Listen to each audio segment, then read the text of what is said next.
Good morning everyone, welcome back to my channel little magic with Puja. সকালবেলা দেখো ঘুম থেকে উঠে পড়েছি, চোখ থেকে এখনও পর্যন্ত ঘুম ভাঙেনি। আজকে তোমাদের সাথে একটা ফুল ডে ব্লগ শেয়ার করব। চলো ব্লগটা শুরু করা যাক। আজকের দিনটা তো বাকি দিনের থেকে একটু আলাদা ছিল, কারণ আজকে ছিল আমার বরের ছুটি। যেহেতু সপ্তাহে একদিন ওর ছুটি থাকে না, তো আজকে অনেক কষ্টে ম্যানেজ করে একটা ছুটি নেওয়া হয়েছে। অ্যাকচুয়ালি জানো তো, যখন আমাদের কোথাও ঘুরতে যাওয়ার কথা হয় তখনই আমরা ছুটি নিই, মানে ছুটি নিলে ওই ঘোরাঘুরিতেই সময় কেটে যায়। প্রপার রুমে বসে যে রিল্যাক্স করবো সেটা আর হয়েই ওঠে না। আর আজকে দেখো ভেবেছিলাম যে শুধুই রুমে বসে রিল্যাক্স করবো, কিন্তু সেটা সম্ভবই না। ছুটির দিনে মনে হয় যেন কাজ আরও বেশি বেড়ে যায়।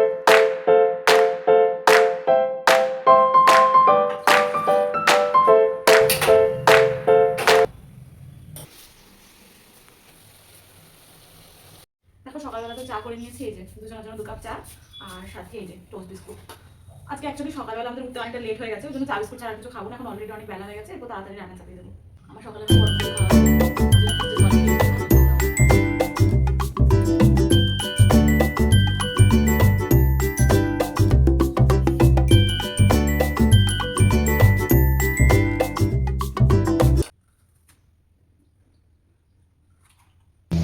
ঠিক আছে, তাহলে আমি জিনিসগুলো নিয়ে আসি।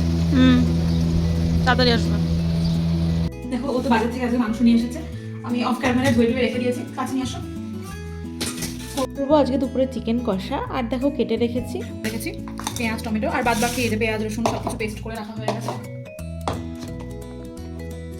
আর সাথে এই যে পটলও কেটে রেখে দিয়েছি, পটল দিয়ে ওই সর্ষে পোস্ত দিয়ে করবো। এই যে সর্ষে পোস্ত আমার মিক্স করে রাখা হয়ে গেছে, রান্না শুরু করবো এবার। আজকে আসলে দিদিকেও খেতে বলেছি, দিদি এমনিতেও একা রয়েছে, আর ও তো সেরকম ছুটি পায় না, কখনো আজকে ছুটি পেয়েছে, তো ভাবলাম দুপুরে আজকে সবাই একসাথে খাওয়া দাওয়া করবো। চলো রান্না শুরু করি। মাংসটা দেখো আমি ম্যারিনেট করে ফেলেছি, সব কিছু দিয়ে মিক্স করে রেখে দেবো। আমার মাংস দেখতাম এরকমভাবে মিক্স করে রেখে দিতে, তারপর রান্না করতে। তো সেরকমভাবে আমিও মিক্স করে মাংসটা রেখে দেবো। আর ওইদিকে দেখো পটলটা ভাজছি, এটা বেশিক্ষণ লাগবে না বানাতে। ওই পটল ভেজে সর্ষে পোস্ত অ্যাড করে দিয়ে হয়ে যাবে। এখানে যা গরম পড়েছে, মানে রান্না করতে করতে মানে অবস্থা খারাপ। ও আসলে গেছে একটুখানি চুল কাটতে, যেহেতু সপ্তাহে একটা দিনও ওর ছুটি থাকে না। আজকে অনেক কষ্টে ছুটি ম্যানেজ করেছে, তো চুল কাটিয়ে চলে আসবে। চলো রান্নাঘরে যাওয়া যাক। এখানে দেখো পেঁয়াজগুলো ভাজা হচ্ছে, এবার একে একে মশলাগুলো দিয়ে দেবো। দেখো পেঁয়াজটা ভেজে আমি সাথে তোমার আদা লঙ্কা জিরা বাটা পেঁয়াজ রসুন বাটা সমস্তটা দিয়ে কষিয়ে নিয়েছি।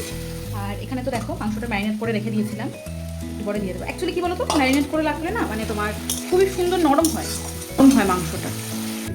আমার জন্য তো খুব ইচ্ছা করে যে এরকম ক্যামেরার সামনে এসে ফ্র্যাঙ্কলি কথা বলি, কিন্তু সবসময় তো ভয়েস ওভার দেওয়া হয়, তো এরকমভাবে আর কথা হয় না। কিন্তু আমি ঠিক করেছি এবার থেকে ক্যামেরার সামনে এসে কথা বলবো তোমাদের সাথে। অ্যাকচুয়ালি কী বলতো, মানে আমি না যবে থেকে চ্যানেল খুলবো ভেবেছি, তবে থেকে একটা জিনিস ঠিক করেছি যে আমার যে ন্যাচারাল ব্যাপারটা, মানে আমি যেরকমভাবে থাকি সেটাই তোমাদের সাথে তুলে ধরবো। মানে আলাদা করে কোনো ফিল্টার চড়ানো থাকবে না, আলাদা করে কোনো চাকচিক্য থাকবে না। আমার যেরকম সাধারণ জীবন সেটাই আমি তোমাদের সামনে তুলে ধরবো। অনেকের ভিডিওতে দেখেছি তারা বাড়িতেও ভীষণ সুন্দরভাবে প্রেজেন্টেবলভাবে থাকে, কিন্তু আমি অতটা প্রেজেন্টেবলভাবে থাকতে পারি না। মানে কোথাও গেলেও তোমরা আমাকে দেখবে আমি ভীষণই সিম্পল আর ন্যাচারাল থাকতে পছন্দ করি। কারণ একটা মেকি মানুষ তো আমি বহুদিন ধরে তোমাদের সামনে দেখাতে পারবো না। এর থেকে আমি যেরকম ন্যাচারাল সেটাই যদি তোমাদের সামনে তুলে ধরি, আমার মনে হয় আমরা সবাই বাড়িতে মানে ন্যাচারাল থাকতেই পছন্দ করি, কমফর্টেবল, যেটা মেকআপ না, চুল এলোমেলো। আমার মনে হয় মোস্ট অফ দ্য পিপল বাড়িতে এরকমভাবেই থাকে। তো আমি আমার জীবনের ন্যাচারাল জিনিসগুলোই তোমাদের সামনে তুলে ধরবো। কোনো ফেক জিনিস তুমি অন্তত আমার চ্যানেল দেখতে পাবে না। এইখানে চলছিল অনেক কাকিমার ভিডিও, তোমরা কারা কারা দেখো?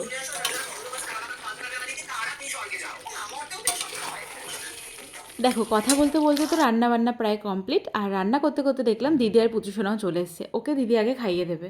তুমি কি খাচ্ছ সোনা, কি খাচ্ছ?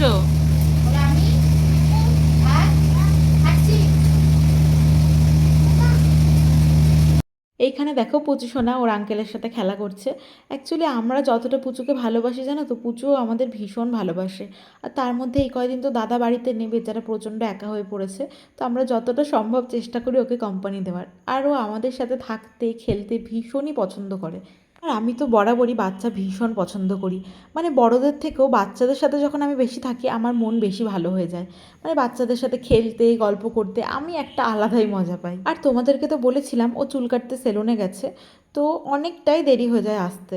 তো আমি দিদিকে বললাম, দিদি তুমি আর বেকার বসে থেকো না আমাদের জন্য, তুমি খাওয়া দাওয়াটা করে নাও। তো দিদি আমাদের আগেই খেয়ে নিয়েছিল আর আমরা দুজন পরে খেয়েছিলাম। রান্না তো তোমরা দেখলেই, করেছিলাম ভাত, সর্ষে পটল আর সাথে চিকেন কষা। আজ জানো তো পুরো 2 মাস পর আমরা একসাথে বসে দুপুরে লাঞ্চ করছি।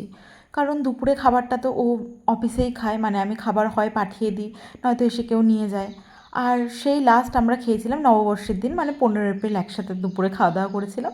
তারপর আজকে 2 মাস পর আবার আমরা একসাথে খাওয়া দাওয়া করছি। খেয়ে দিয়ে একটুখানি ঘুমিয়ে পড়েছিলাম। আর জানো তো আমাদের এক জায়গায় যাওয়ার আজকে কথা আছে, কিন্তু বাইরে জানো বৃষ্টিও পড়ছে। এবার দেখা যাক সেখানে যাওয়া হয় কি না। তোমাদেরকে তো বলেছিলাম যদি বৃষ্টি না হয় তাহলে বিকেলে এক জায়গায় ঘুরতে নিয়ে যাবো, কিন্তু আনফর্চুনেটলি বিকেলে বৃষ্টি হয়, ওই জায়গায় যেতে পারছি না, কিন্তু আরেক জায়গায় ঘুরতে যাবো। আর সেখানে যাওয়ার জন্য তো আজকে আমি এই আউটফিটটা সিলেক্ট করেছি। আশা করছি চুড়িদার থেকে তোমরা বুঝতে পারছো যে কোথায় যেতে চলেছি। আর ড্রেসটা পরে আমার কেমন লাগছে অবশ্যই কিন্তু কমেন্টে জানিও। তারপর যাওয়া যাক।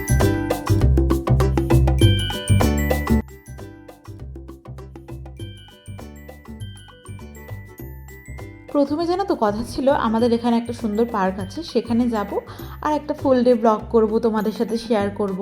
কিন্তু যেহেতু বৃষ্টি পড়ছিল ওই জন্য আমরা ভাবলাম যে আজকে পার্কটা আর যাবো না, আমরা চলেছিলাম এইখানে। রাজস্থানের খাটু শ্যামজির মন্দিরের কথা আশা করি তোমরা সবাই শুনেছো।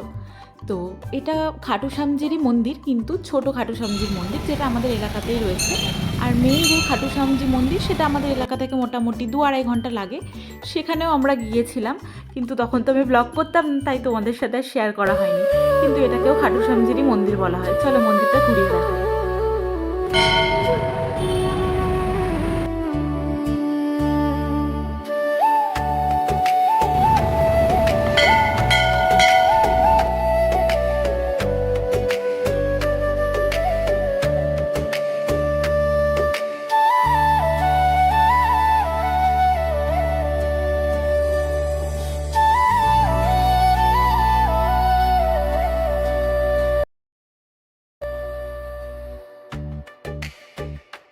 সত্যি মন্দিরে না আলাদা একটা শান্তি আছে, মনে হয় সত্যি ভগবানের সামনেই বসে আছি। যার জন্য আমি দেখো সামনে বসে এক মনে ঠাকুরের সাথে কথা বলছিলাম, এত শান্তি লাগছিল কি বলবো। মন্দির থেকে বেরিয়ে তো চলে এসেছিলাম, পুজো শোনার জন্য একটু চকলেট নেব আর আমাদের জন্য একটু সন্দেশ নেব। অনেক দিন পর জানো তো সারাটা দিন দুজনে একসাথে কাটালাম, আমার তো বেশ ভালো লাগলো। ভিডিওটা তোমাদের কেমন লাগলো কমেন্টে কিন্তু অবশ্যই জানিও। আর কমেন্টে কিন্তু জয়শ্রী শ্যাম লিখতে একদম ভুলো না। দেখা হচ্ছে খুব তাড়াতাড়ি একটা নতুন ভিডিওর সাথে। এখনকার মতো টাটা।